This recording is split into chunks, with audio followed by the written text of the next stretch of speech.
Hi, I'm Bec Wilson, the author of How to Have an Epic Retirement, and this is Retirement Diaries, real stories and ideas from people living modern, epic retirements.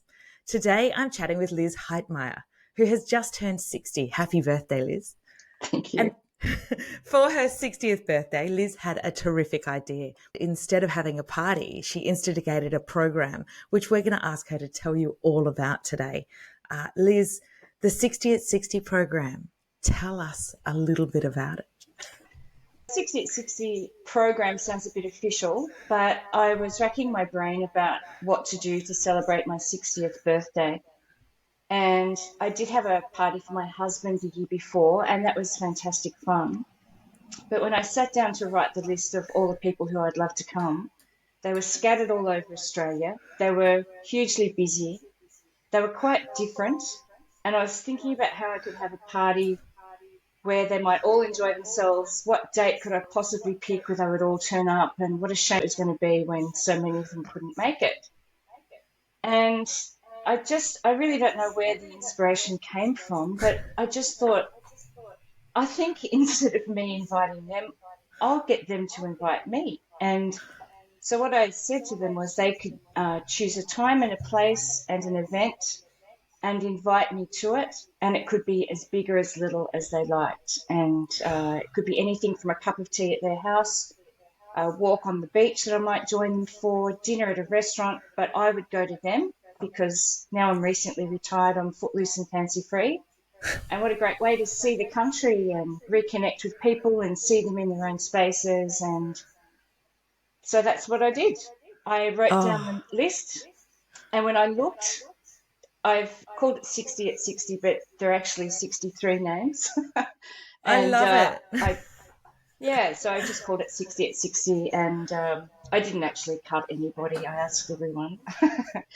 And I off we love it. I went. absolutely adore the concept. It's for me the way you worded it, and we're going to give everybody your template. You've offered it very generously to everyone to learn a way of putting it together. But it does speak very personally to, I think, something we're all tackling at this stage of life, which is putting a whole group of people into one room and expecting them all to be there for each other when they're there for you is actually not necessarily right. And you don't get to spend your time with all those people on that night and it's all over in one moment.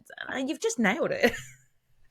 Well, and it doesn't really sit well with me for me to be sitting there in all my glory with everyone standing around in a big circle. Yeah. I'd much rather, we had one of our first events last week, and there were six of us together, and it was about us all being together rather than me.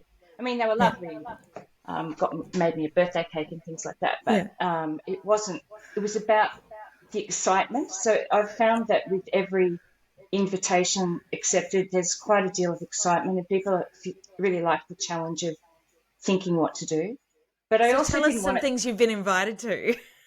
Okay, I have been invited to. I'm going to see Moulin Rouge with another five people Magic. in Melbourne in a couple of weeks. I've had a glass of champagne in a pub in Newcastle with a dear old Excellent. friend. I've had an invitation to go bike riding on the local rail trails and stay overnight in a nice Airbnb.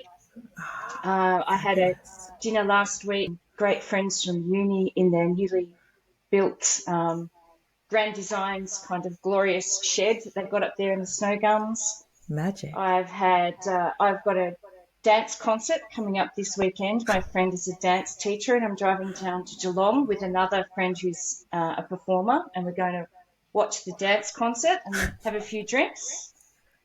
Uh, and I've got a breakfast coming up next week with another few friends. And I guess the big one that I'm looking forward to, which I just booked this week with probably my closest friend, is an absolutely self-indulgent 4-day trip in Bali where we're just going to stay in a hotel and have spas and drink cocktails. Good on So, you. This is just the best yeah, birthday party ever, isn't it? I know. It goes on and on. I call it the festival. And then there are some things that have really surprised me. I've got a friend who's a keen skier who asked if I wanted to go to the snow. I was a little bit hesitant because I don't feel like I'm match fit and fortunately the season got cut short, so I didn't Yeah. have to follow through with that one. Someone's taken me to the cricket because they know how much I loathe cricket, and I've said, sure, I'll go. I'll wear A a good day t-shirt at the that says cricket "Get." can be Yeah, really good fun. well, so it might. I know. I mean, I don't cricket either, but it can be good fun with the right people and the right vibe. I said I'm going to wear a t-shirt that says "Get a real job," Love it. and he said you have to make sure that I don't sit anywhere near a corporate box because I'll be embarrassing. But anyway, I'm going to do that one as well. I've got an invitation coming up to have a game of golf in Canberra, so all kinds of things. Yeah, wow. What an absolutely winning strategy. I bet your husband's desperately jealous. I think he is, but of course I did open it up. You can invite Nigel or not. And that's the thing, I do have some friends that we might laugh at different things or have different interests. For example, although he would come to Geelong and go to the dance concert, it is probably going to be a bit out of his comfort zone. So Yeah. um, and sometimes we also have a darling old dog, and one of us has to stay home and look after him. He's on his last legs, although we've been saying that for 12 months, but one of us has to stay home, so he can't always come. But he came with me to Braidwood, for example, and he's coming to Moulin Rouge. And so, yeah, it's great for him. He's actually getting to piggyback along on my birthday, which is great. So you've only just retired. Tell us about your journey into retirement. Uh, the journey felt like jumping off a cliff. I finished in at the end of April, and I finished at a point where I did actually absolutely love the work that I was doing and felt that I was at the top of my game, and I felt like I had a lot to offer. And so I couldn't really quite figure out why I felt like maybe I should stop working. And I'm still a little bit reluctant to use the R word. I still tell everybody I'm having a gap year because Yeah. I just want to see how it sits with me. And I'm pleasantly surprised at how wonderful it is. But I guess I've spent my whole life creating or working with teams, collaborating in teams of people. When I was at school as a school teacher, I was actually, I ran the musical theatre program and I was a drama teacher. So I'd have large casts of very creative teachers and students, and I loved it. And I even dabbled a little bit in professional theatre. So I love people, and my big fear was when I don't work, how do I access them? And then I did read your newsletter about being deliberate and intentional about reaching out, and that kind of started on a small scale where I just make myself contact somebody for coffee once a week.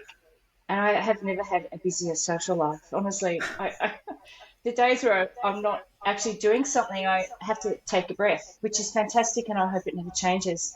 And I guess I realized that all of the people that I did love and did love working with, if I have a real relationship with them, that will and has kept going now that I've stopped working. So it's been a revelation. I've really loved it. Although I'm still leaving it open to see how I go. Very much aware though that at 60, unfortunately, ageism is alive and well, and it might not be Yeah. easy for me to step back into the workforce, but it's the risk I'm willing to take. It's interesting because a lot of people are able to go back and find different flexible things to do if they get in, and I think that's something you don't realize about your superannuation is that you can flip it over into retirement phase and keep it there if you want to and still go back to work. It's a kind of moment in time thing, the official retirement thing, and you can still tinker Yes, so in the workforce after. that's right. I have got Uh, an ABN, and I've done a couple of I've spoken a couple of times at school, so I'm just figuring out how to mix my loves of education and theatre, or whether it's time to go on to something else. And I'll keep my mind open about that and see what comes up. But I guess the alternative is if you don't stop working at a time where you're really happy with what you've achieved and what you're doing and you feel like it's valued, then the flip side of that is that you finish your career when you're burnt out. or you're hating your job. And I didn't want to go down that path. I feel it was better to, leave them wanting more, as they say. That's a And really good point. yeah, so I made the move. But it was tricky, and that's why I found your newsletter quite useful, Beck, was because I either knew people who had retired and kept saying things to me like, oh, you won't know how you ever, the cliche about how Yeah. you feel your day and there's so much to do. And I just couldn't believe it because I used to cram so much into my day. And I didn't really know anybody who was worried about retiring like I was thinking about retiring, but I'm in two minds. People would go, what, are you crazy? Just do it. I thought, well, no, that's actually not how I Yeah. feel. And so when I read your newsletter and realised, of course, stupidly, there are other people who think the same way, and it's about being as logical and intentional about it as you are with every other stage of your life. And so I'm actually quite excited about what I'm learning and what I can do and what it means. And I feel like I don't have to um, pimp my time out, I suppose, is how I'm looking at it. I don't have to sell myself to the system. What a gift. What a That is gift. I terrific. can It make, is. Yeah. yeah. So I'm enjoying it. I can make choices. It's a And different way of thinking about life, isn't it? And I think you're not in the minority. I think actually that the mm, people who go into retirement with plenty of confidence are in the minority, is the reality. yeah, Because you don't, I relate it back to the stages of life where we go through massive transformation, where we have children for the first time and we don't know anything about what's on the other side of the wall. And all we have are the good stories, right? When we go in, yeah. And the ones I that was look petrified romantic, about having right? children. Right. Yeah. So you go into those. You leave school. You go into these sort of stages of life that look wonderful from the outside, and they're a mystery. And you want to read all about Mm, them, and you want to try and understand them before you get there. But you learn a lot on the road as well, right? And mm, that you hit some bumps and things don't go the way you plan, and you talk to people along the way. But there is a set of rules, and I think that's the piece that we haven't yet evolved this modern retirement into, or at least that's what I'm working hard on. Is there's a set of rules for how the systems work, there's a set of rules for how you can navigate it, and the feelings inside are real. They're so real, absolutely. that we don't talk about, right? And that I think the more we can talk about them, the more we'll make that normal. Yeah, And I I think think that's so. important And for everyone. yeah, so the 60 people that I'm catching up with, although I haven't heard back from all of them, and that's perfectly fine. Like, it was never meant to Send intended them the to be video. pressure on them. Yeah, that's right. I might do that. I was thinking that's how I might prompt the next wave. But most people have said, that's fantastic and what a great idea. And I want to catch up with my friends that way. But most of them, of course, are within 10 years of my age. So they're either in the Yeah. 50s or 60s. And I think we are all, there's so many of us for a start. Yeah. And I love my friends. They're super intelligent and witty and worldly and they know about things. They don't fit the stereotype of a, doddery retired person. No. And we've really, I think, it's really going to change the culture of what retirement is. I think that we're really on the brink of that. I I'm got my excited about senior, that. yeah, I got my seniors card in the mail yesterday, actually, and Happy birthday. it's thank you. And like, honestly, 6 months ago, it would have made me nauseous to think of having a seniors card because behind it all is it's another thing. You're mortal and your time is finite. That's hard to deal with. But Mm. the card, as a friend of mine pointed out, has on it, please treat the holder of this card with the courtesy and respect that they deserve. So we're going to go around flashing our seniors card at everybody. I love it though, but It's I a think funny. you're embracing the health lessons, you're embracing the longevity concepts that I talk about. How are Mm, you embracing them? Because I think that is a part of this journey at 60. You don't feel old unless your body is declining. You don't feel yeah, old. You get the odd ache. I mean, I'm nearly 50 and I get the odd ache, but get the yeah, exercise, right? And it does help, right? yeah. Look, I've had, exercise has been a part of my life. I do it sometimes begrudgingly, and then I have fads, I suppose, like everybody else, and times where I fall off the wagon altogether. But because I had more time, I started to pay attention to that part because I did feel flabby after sitting online all day at my previous Mm. job. Even though we could go for walks and were encouraged to do so, and I went to the gym occasionally, it still felt like I was cramming a lot into my day. So I had this space, and I thought, right, I'll go to the gym a bit more regularly, and I found actually an online yoga um, thing, and I love it. And so I do that 20 minutes a day. My balance is better, my flexibility is better. If I do a big day in the garden, it gets rid of my aches and pains. But Wonderful. I'm also going to the gym and I'm making myself exercise 5 times a week. I read your book and you made me feel, I know you didn't mean to, but you made me feel guilty because I looked at my waistline and my weight and I went, no, come on, I want to be, I joke that I want to be 100 and healthy and, well, like, it's actually not really a joke. Like, Don't wouldn't joke. want to be Yeah. 100 and healthy? Why not? Like, Yeah.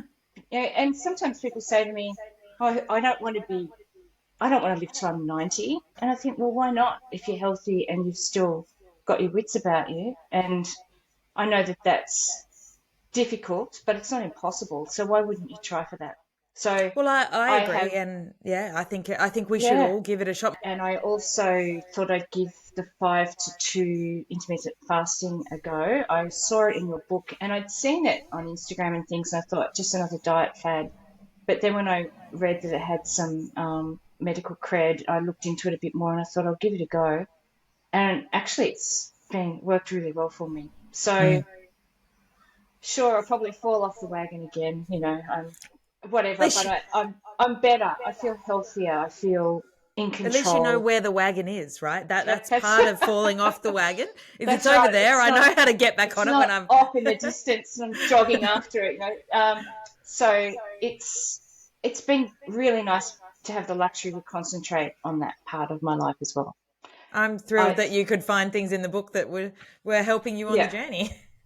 So when I did the 2 days, I make sure I eat my little 500 calories is vegetarian. It's 2 days where I don't have a glass of wine. It's 2 days I don't have red meat. It's 2 days where I lose calories. It's easy because it's just easier for my husband and I Mm. to do it that way, and I feel good. Yeah, Yeah. that's wonderful.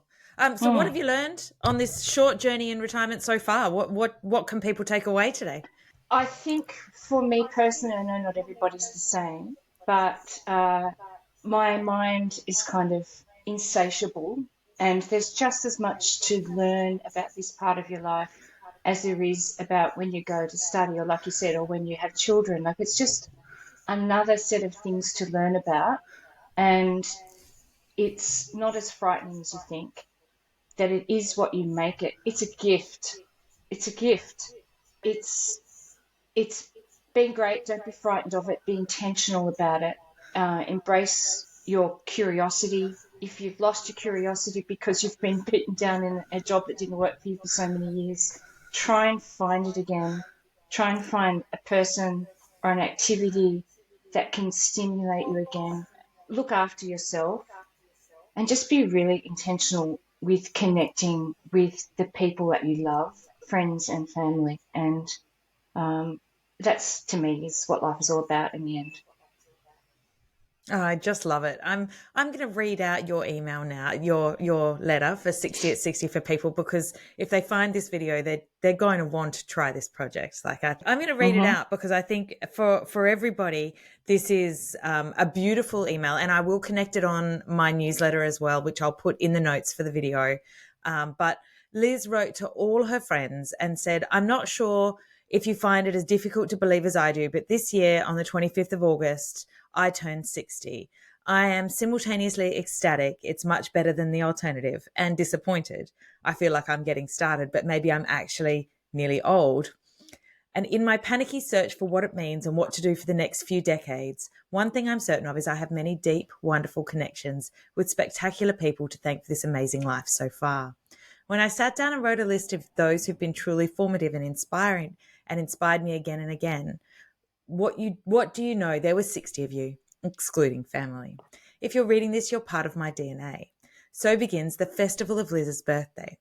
And I would like to begin Act 3 by celebrating my connection with you. But this invitation has a twist. Rather than me trying to pick a date that suits everyone, I would like to invite to a party only to find some of you can't make it, and those that can make it show up and I barely get to see you. I'm inviting each of you to make a date with me. Name the time, name the place, name the event. It can be as simple as a coffee at your house or a walk on the beach. It does not have to be expensive. No gifts are required. No fuss needed to be made. It will be a great pleasure simply to know that there has been just a little nod to the fact that I'm 60 and we are friends. You may choose to invite my partner or not. You may choose to invite other people and get it over and done with in a group or not. I undertake to do my best to turn up, no matter where you are in the world, no matter what you have planned for us. Send me a date or a choice of dates and I will do my best to be there. You can invite me anytime from now until the end of 2023. How exciting.